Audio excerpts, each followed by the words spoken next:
have to start off this video with a round of applause. Round of applause for gaming, for peak, for the greatness in life. Oh man, I love video games. I love video games, and I love The Legend of Heroes Trails of Cold Steel 3. I absolutely love that game. I've been with the series for not too long, okay? Maybe a year or so. And, you know, since then, I've worked my way from Sky FC, and I've climbed the ladder to Cold Steel 3. Now, you might be curious and click on my channel, and it's like, wait a minute, Cold Steel 3 is the first review/discussion video you've made? What's going on there?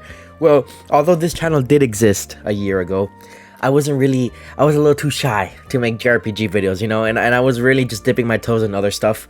So I never made dedicated videos for any of the Trails games. And I'm gonna start with this one, okay? I'm gonna start with this one. I know it's like the 8th game, but you know what? If there's one thing I know about Trails, is that it's a good series. Okay, so I want to talk about it. Okay? And maybe one day I'll do like just a cohesive, like, my journey through this franchise type of game, type of video, I mean. You know, but that's maybe in the future. Today I really want to focus on Cold Steel 3 because I just finished it up. I just wrapped it up about 2-3 days ago, and I kind of was just letting it sit a little bit, and I finally want to talk about it. Want to talk about my thoughts on the game. Want to talk about what I loved, what maybe I didn't love. Just you know, just a podcast style, just discussion about the game. Obviously, spoilers if you haven't experienced any of the Trails games, or especially if you know, if you want to, anything, just don't watch this video. Okay, don't watch this video. Thank you for watching 2 minutes of me talking, but please come back to this video when you're caught up, because if there's one thing I would hate to do is ruin the experience of one of the greatest, if not the greatest story ever told in video games. Alright, so let's begin. I guess I will give you a little bit of background of why this game was as good for me as it was. I am a big fan of the Sky games. I'm a big fan of the Sky trilogy. It is probably still my favorite trilogy in Trails. Well, obviously there's not a lot of trilogies, but it's my favorite arc in Trails to this day. You know, so seeing the return of Tita and Agate, I'm gonna say Agate, because that's what Tita says. I played the dub, so I'm gonna say Agate. Seeing them come back like 20 minutes in, I was like, okay, this is already special. This is already special. Another reason why I love this game, I love Randy Orlando. Boom, he's an instructor. I'll get into my con to the game. Randy is a pro and a con in this game, I can't lie. Another thing, I love Reinschwarzer. Okay, Reinschwarzer's awesome. Reinschwarzer's awesome. Yeah, he has some cheesy monologues. Alright, guys, let's fight. You know, he has this very self-righteous, self-sacrificial personality to him. But I really like Reinschwarzer. So seeing the maturity, seeing him grow up, and seeing him become the man that he always wished he could be in the first 2 games just really, really drove home to me the idea that, like, this is a great narrative. Like, we're really seeing an organic growth of a character. Another reason why I love this game, it really did, I mean, going back to the Sky thing, it just really felt like, you know, like Avengers Endgame, right, for lack of a better comparison. And I know Cold Steel 4 would be like the Infinity War, right, when everything goes down. So I was just glad to see the calm before the storm, even though this game does have a lot of storm in it. The calm before the storm, before the big greatness happens. But this game was the first huge payoff that the franchise gave me for sticking with it for so long. Obviously, you know, Estelle and Joshua show up in 0. You know, all these little things, like even Toa shows up in, I believe, Azure. You know, so obviously, like, there's a lot of cross-contamination between the games. Because, you know, of course, in every single arc, it's connected in some way. But this was the first time that's like, oh yeah, you're a fan of the series, aren't you? Let's put you back in Crossbow, right? Let's make Randy Orlando a party member in the second arc, the co-worker of the main character of the new arc. Like that, to me, it's just unmatched level of connection, unmatched level of hype. And that is what made me super happy, just to be like, oh my god, who's gonna come next? Who are we fighting next? What's going on next? You know, and like just seeing how all these characters that I've loved forever have to do with each other, you know, and how they come to be. Like Tio knowing Elisa, and then they also know Tita. Like, that to me is like, what? Like, and it's just so natural and so organic. Like, it's not forced, or, you know, they're not meeting each other for the first time. They're not like, hey, my name is Randy Orlando from Trails from Zero, out now. Okay, so my point is that I was in an exposition fest, right? No, it's just organic. Boom, I'm your coworker, and, you know, I don't like you, Reen, because you kind of did my man dirty at the end of Cold Steel 2, but like, we're gonna be professional with it, and then how the relationship kind of just grows. Okay, I am tangent. Hold on, let me reel it back in. I'm sorry, I just love this game. Great game. So, okay, I want to talk about just my thoughts on the game, just overall, like, just from the beginning, okay? Not what I love or what I hate, just my thoughts, okay? First thing I noticed about Cold Steel 3, the art style is great, okay? The art style is possibly the best the game's ever looked.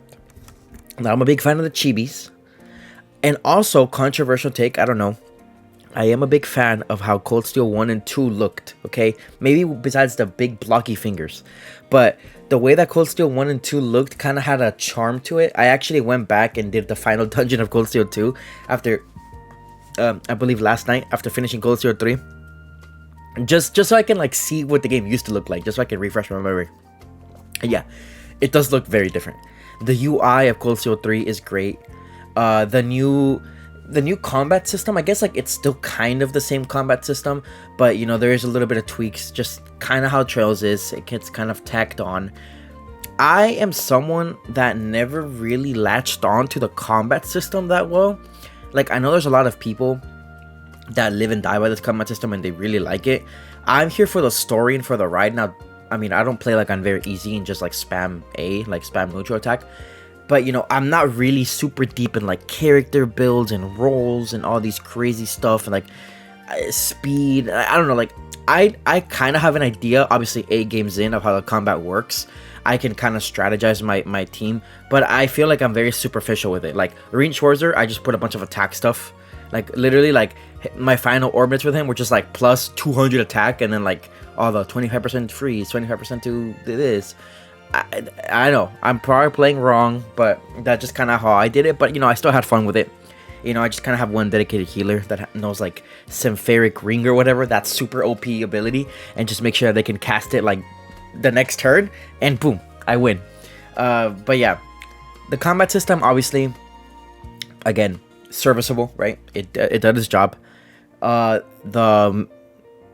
The UI in the combat was really interesting. So, like, when I played Cold Steel 2 to kind of compare, I realized that there was, like, a really big fat ring around the character when they were using the UI moves. And in Cold Steel 3, they kind of make it like, okay, I know this game gets compared to every jrpg under the sun, but let me say it, kind of reminded me of Persona 5. Chill. In the sense that the commands are, like, attached to the character. They're like, they show up around the character, and I thought that was interesting. Like, that was a good addition to the UI because you can actually see a lot more now. And then, you know, instead of the character, the HP and the MP bar being in the bottom, it's now on the side. You know, just little tweaks like that. It just adds charm. It adds its own identity as a title, as a sequel. And obviously the models, right? The art style, just the way that even the character text boxes look, the backgrounds, the animations, all significantly better. Although all the girls have the same nose. Okay, that is one thing I noticed. I was, like, seeing, like, the girls talk, like Sharon, Elisa's mom, and, like, and Juna, and I was looking at them and I was like, if they didn't have, like, different eyebrows and different eyes, they would just be the same model. So that's my wish. My wish is that in Daybreak, which I haven't even seen that well yet, the girls have better noses, different noses, right? Everybody has a different face structure, but obviously, who cares, right? It doesn't matter. So yeah, that's kind of what I liked, game mechanic wise. Now, obviously, the story is, oh my god. Okay, so at first, when I first got introduced to New Class 7, I didn't even know that Reen was going to be an instructor, right? I didn't know that Reen was going to be an instructor. So when he shows up in his new Cold Steel 3 outfit. I was like, okay, like interesting. He said, oh, new job. Oh, Towa's a co-worker. Okay, interesting. Then, boom, branch campus instructor. And I was like, oh my god, that's amazing. Like, if I had to guess what Cold Steel 3 was going to be about, which I didn't really think about it. I was just kind of like, let's play it. I would have assumed that after Cold Steel 2, and we show how Reen kind of did that whole thing in Crossbow when he, like, you know, took over Crossbow and fought Lloyd and all that. Obviously, Reen himself didn't take over Crossbow. You know what I mean. I thought Cold Steel 3 was going to be about him working in the Imperial government under Gileath Osborne and kind of be like a government lapdog, I guess, which you can kind of argue he is in a way, but I thought the entire game was going to be like that. And then the side quests were going to be like him helping out the town as himself because he feels guilty for what he has to do. And it was just kind of be like a self versus self type of game where he feels like, because he feels like obligated by the intelligence division to like control Valimar, and then, you know, it was gonna be like a story about him breaking free from that, but also feeling like he owes Erebonia. You know, I thought it was gonna be something like that, some like interpersonal kind of struggle. But I guess in a way it kind of still has that theme, but it's very much more about him kind of applying what he learned about the two, about Cold Steel 1 and Cold Steel 2 to do the new generation, right? A new generation, a new Class 7. You know, they even kept the name Class 7, and Class 7 is a lot more family tied. Not as family tied as the SSS's, the Special Support Section, obviously, because they are like the family, but you know, they're very much more like they care about each other more and they interact with each other more. I feel like a lot of people's problems with Cold Steel 1 and 2 were just how Class 7 was too big, and there's just a lot of students that were just random, like Fee and Machias, right? Like, what are they gonna talk about? But you know, I never had a problem with that personally. It's just because for me, like, it makes sense. Like, I've been in a classroom, I've been in high school before, I've been in classrooms where there's just a lot of people. You're obviously gonna have your little cliques, right? Your little groups, and you know, some people you're just not gonna talk to that well, but you're gonna know, you're gonna respect, and you're gonna, you know, hopefully, if you're a good person, you're not gonna be like a weird to them. I just kind of took that as like a inevitable thing. That's a hard way to say inevitable thing.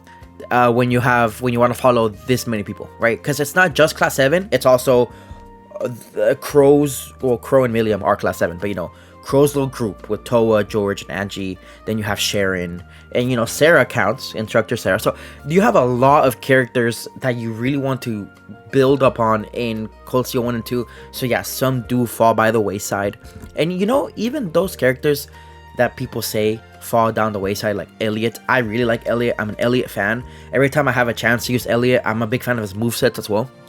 I put Elliot in my team. So you know, I feel like even if you are someone that likes Amakias, right, that doesn't have the biggest development, I feel like you can still, there's still enough there where you can like the character. So I don't think any individual character really gets ignored to the point that people think they do. It's more like they wish every character had like Elisa level you know, treatment, or Fee level treatment. So I understand, like, some characters are just going to be more loved, maybe by the developers. Maybe they think these characters are more popular, so that's why they write them more. One character that I really wish we knew more, because I am a fan, is Juices. And you know, this is Cold Steel 1, 2, and 3. Juices feels like a character that is deeply tied to the narrative, right? Obviously, his brother, Rufus, is like low-key villain. Low-key feels like he's scheming, but also like, I don't know whose side he's really on. Obviously, his dad is just a whole other thing. Like, Juices is being basically the head of the great houses now because his brother's like doing other stuff. He is very deeply rooted in the political nature and just the politicalness and the story and everything that's going on. However, I feel like him as a person, he barely gets a chance to be more than just a symbol of his house. And you know, I am very glad. Now, this was random. I don't know if I'm a person that just was absent-minded, but I never noticed that Milliam and Juices had like a whole whole duo thing going on. I just noticed it in Cold Steel 3, obviously because they brought it up and they made it seem, and you know, Juices was really sad when, spoiler alert, Million passed away. Rest in peace. But I just kind of wish we had more Juices, just him being himself. I want to know how he, like, what he really thinks about the struggles of the world. Like, what does he really want? Like, what's his ambitions?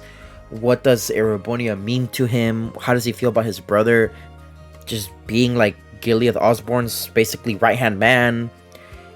I want to know more about Juices, and I feel like Juices got done a little bit dirty in terms of he kind of fell into his role and they didn't really let him expand upon his role.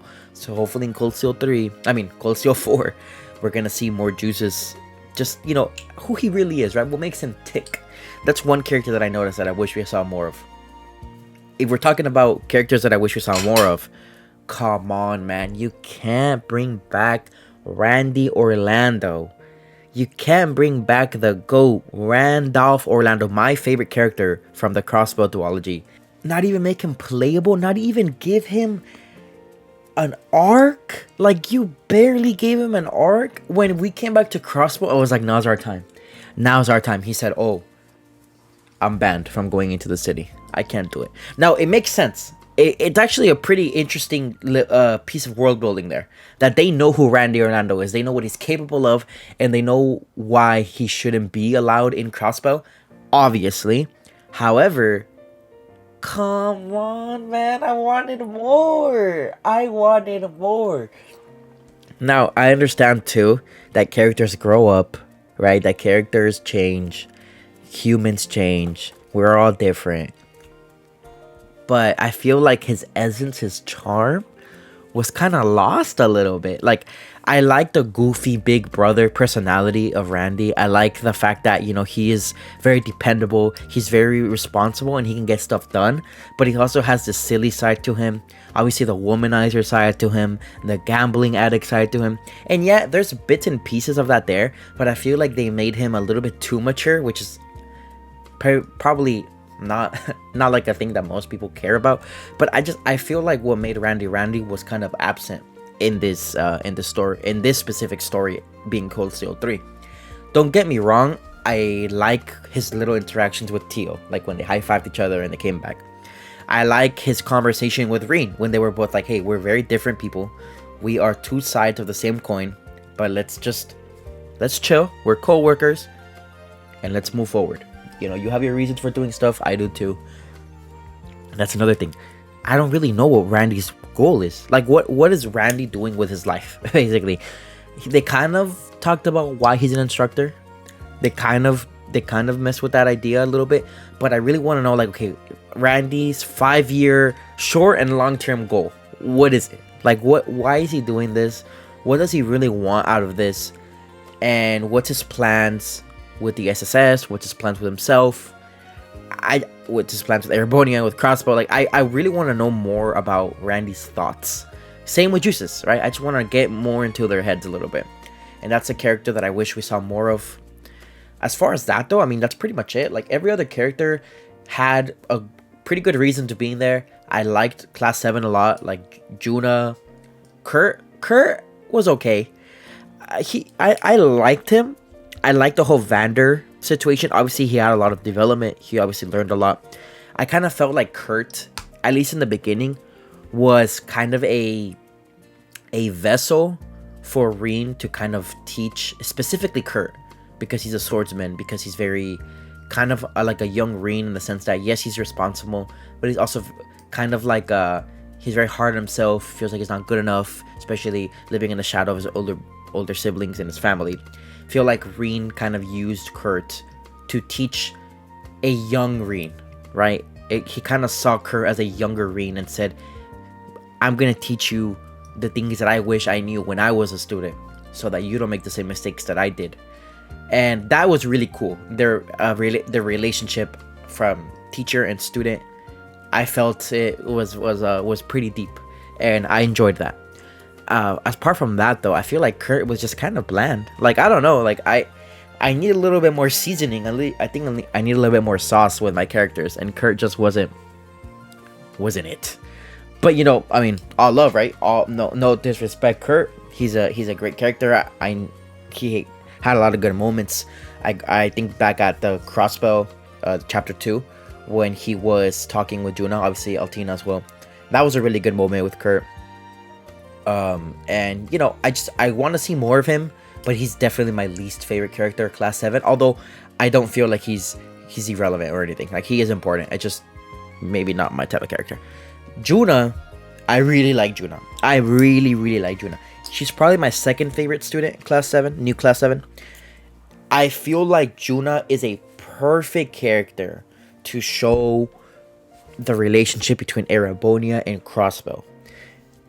Especially good Erebonia and good Crossbow, right? Because I feel like if there's one theme that I've really noticed that Cold Steel 2, 3, oh my god, I keep on messing up the names. That Cold Steel 3 was trying to drive home is basically not all Erebonians are super crazy war glory to Erebonia.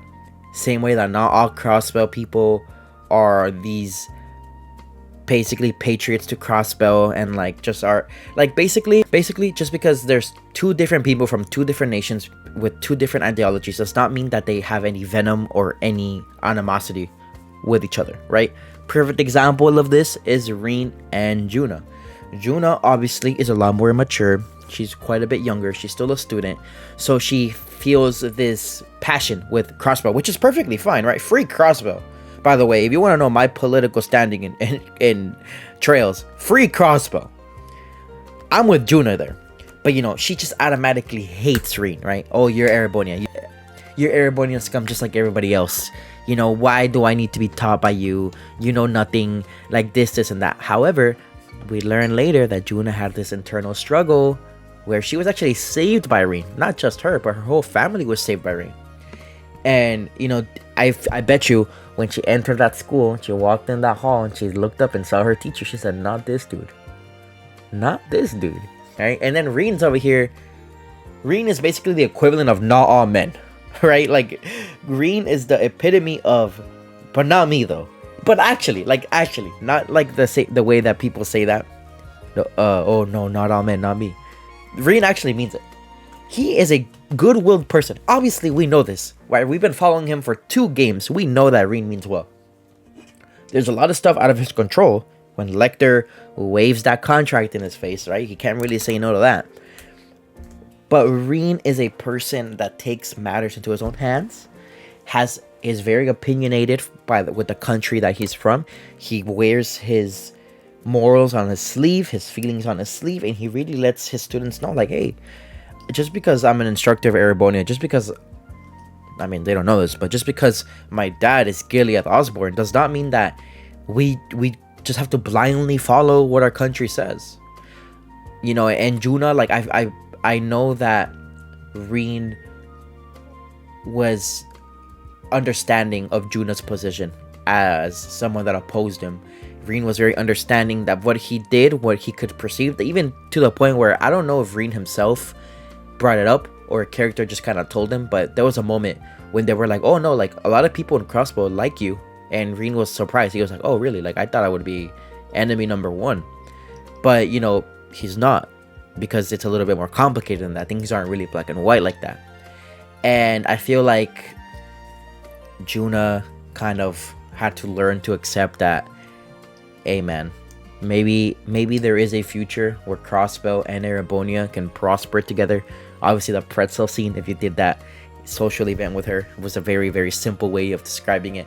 Essentially what it was in the school festival, Juna made a recipe, and she said that I believe pretzels were originally made in Erebonia, and the people in Crossbow took that recipe and kind of did their own Crossbellian spin on it, and she wanted to bake pretzels so then one day she can form a future where Crossbow and Erebonia can be united, much like a pretzel is, much like how the recipes were from one nation to another, but they both took it.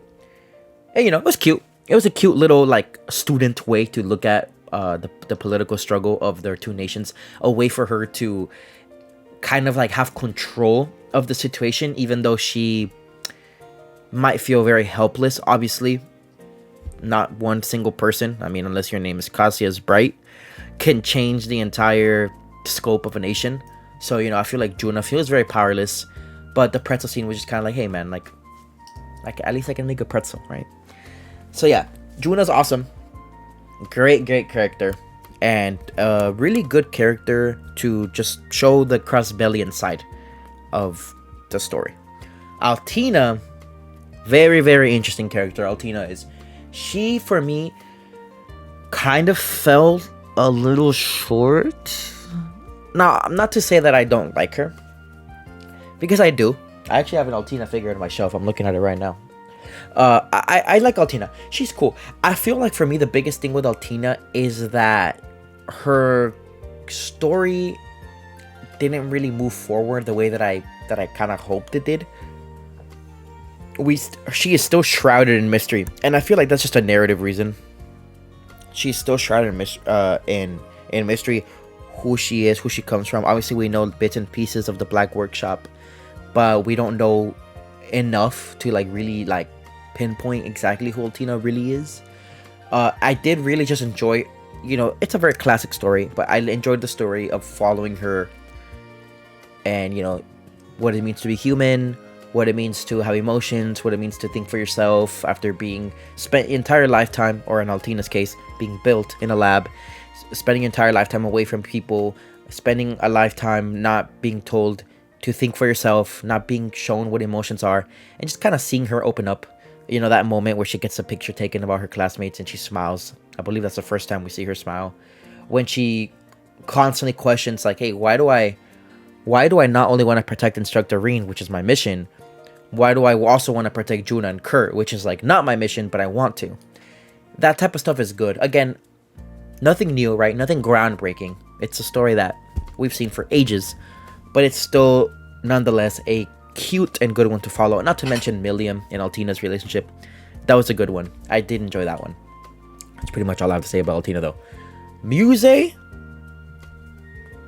she's cool, right? She's cool. A very interesting character. Very interesting character that kind of has the Angelica effect or the Cold Steel 1 Instructor Sarah effect, where there's just one joke, right? One joke that they freaking overuse in this, and it's fine. It's anime. It happens. I get it. I've been watching anime for as long as I've been alive. I've been playing these games. I get it. But flirting with Instructor Reen aside, Muse is a very interesting character. Not just because of her her double life, right? Not just because of that, but just kind of the way that she's low-key like the smartest in the room a lot of the time. You know, even at the end of the game when it's leaving me who spoke, but I believe it's Instructor Sarah and someone else. No, I think it's Claire. You're gonna have to forgive me, I forgot. Two characters are talking to each other, and they're just kind of like, oh yeah, by the way, rest in peace, Olivier is gonna die, right? This is all Muse. This is what she predicted. Like, she knew this was gonna happen. And that to me was like, oh damn. So she just be knowing stuff. Like, she is very smart. Obviously, she's hiding her identity from the rest of the branch campus for a reason. Muse, I feel like, is a character that we barely scratched the surface with her. She seems to be very interesting, but it seems to be a character that is being held back for now. I feel like Cold Steel 4 is the Muse game. At least I hope it is, because it is a character that I feel like could easily shoot up my rankings, but for now sits in the middle of Class 7, New Class 7, as like a I'll be watching you. Now Ash, though. Ooh, Ash! I love this character. I love Ash so much, man. What a great character. Easily my favorite Cold Steel 3 character. And when I mean by favorite, I mean like newly introduced. Easily my favorite new character. What an interesting character. From being the third survivor of Hamel, right? From being the third survivor of Hamel. From being like this kind of wannabe bad boy, wannabe edgy, but also like low-key being super smart. He gives a lot of agate energy in terms of like his like hot-bloodedness, and just like the fact that he's very, aggravated sometimes very easily, and you know, he obviously fights with like this huge scythe that he just kind of brings down, and he's very like, oh, we're that, you know, stuff like that. But then he also has a lot of goofiness. Like, you know, he cracks jokes, you know, very Kevin Graham, but also he's not super goofy because he's also very like, man, I don't care about you, like, get out of my face. You know, he's a lot of characters mixed into one, and you know, he's very unique. Like, he is not one character, he's not one archetype, he is Ash, and I think that's very, very interesting. Obviously, him killing the Emperor was probably one of the craziest, jaw-dropping scenes of the entire story. I had to like put my controller down, and I was like, what am I watching? What is happening? And you know, his eye, the fact that his eye had that curse in it, and the entire time, if you look back at Cold Steel 3 cutscenes, you'll see that his eye was covered, like he was covering his eye multiple times in the story, because he said, I feel so much pain here, always. And you know, just learning more about the curse, learning more about his mom, learning more about just his background, like just everything about Ash was so interesting. And I feel like it's a character that is so multi-layered that we, again, much like music, we just haven't scratched the surface. These are characters that showed up around the beginning, middle-ish of chapter 3, so they were only really with us for a chapter and a half. Obviously, they were at the end of chapter 5 too, but it was characters that I wish were there from the beginning, honestly. Like, I understand why they had to join a little bit later, but for me, Ash was just such a good character. I love Ash. I'm not smart enough to really like put it into words why I like him, but oh man, Ash is a great character. So yeah, that's as far as much I want to talk about characters. Obviously, there's a lot more characters that are cool, but I guess another character that I'll talk about is Crow.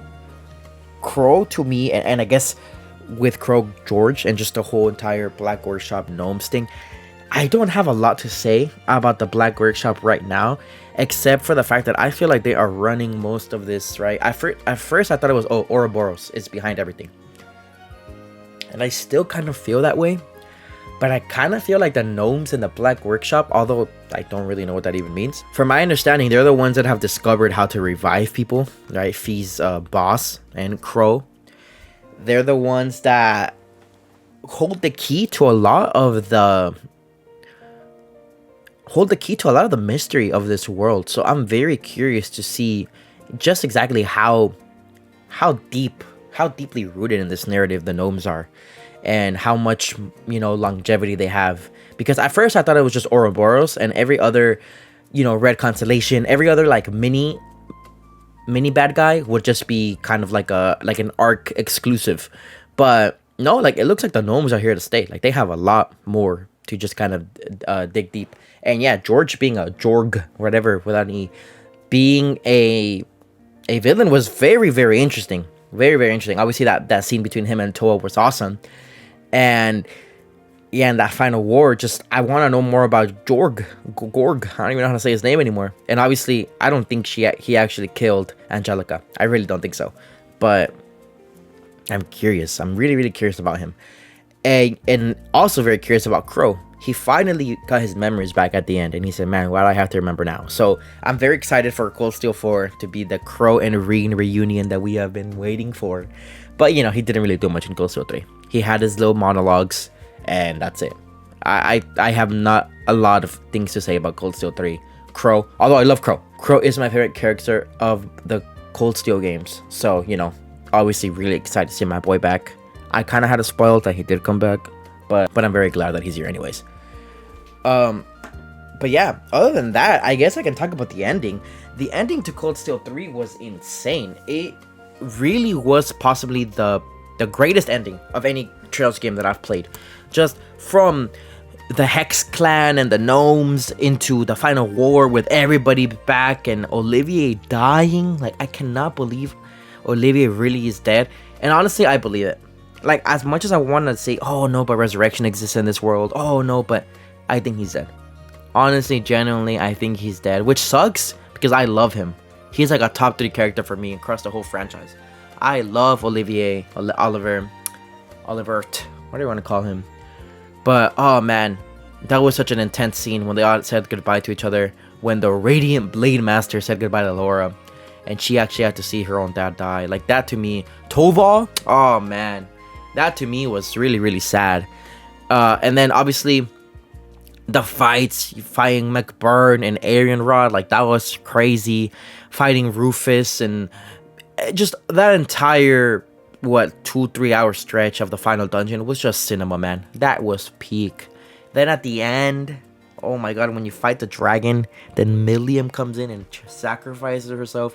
Rain picks up the sword and enraged, gets permanently white spirit unification, and just destroys the dragon.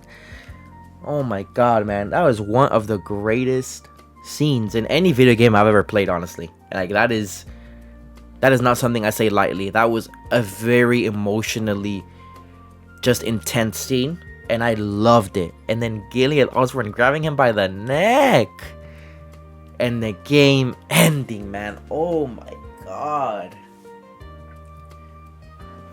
The first 2 chapters of Cold Steel 3 were very much just getting to know Class 7, kind of doing a bits and pieces of world building, knowing that things are happening behind the scenes, but none of it really being shown to the player.